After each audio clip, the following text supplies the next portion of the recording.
Hazrat Abu Bakr mahalla ahlini qo'ylarini sog'ib berardilar. Xalifa bo'lganlardan keyin mahalladagi ayollardan biri endi qo'ylarimizni sog'ib bermasalar kerak deydi. Abu Bakr bu gaplarni eshitib, yo'q, bundan keyin ham albatta sog'ib beraman. Umid qilamanki, meni xalifaligim axloqimni o'zgartirmaydi deb javob beradi.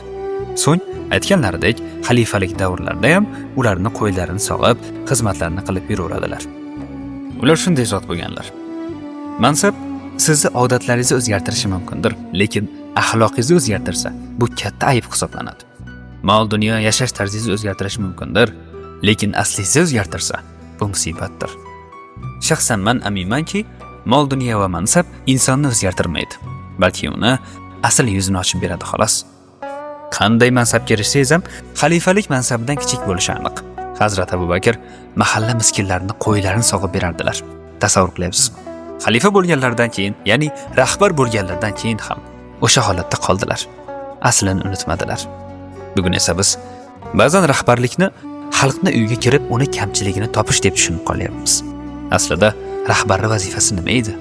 Xalqning uyidagi kamchiligini topish emas, uni hayotidagi og'irlikni kamaytirish, uni uyini tekshirishdan oldin bu oilaga nima yordam kerak? Men bu insonni muammosini qanday hal qila olaman deb o'ylashdir. Menimcha, mansab odamni ulug' qilmaydi. Aksincha, odam mansabni ulug' qiladi. Qo'limda turgan ushbu kitob Payg'ambarimiz alayhissalomning suyukli sahobalaridan aynan bugungi kun uchun bizlar uchun yuborilgan bir qancha maktublarni o'z ichiga oladi. Agarda siz ham bu ulug' zotlar bilan suhbatlashishni xohlasangiz, ushbu kitobni albatta mutolaa qiling.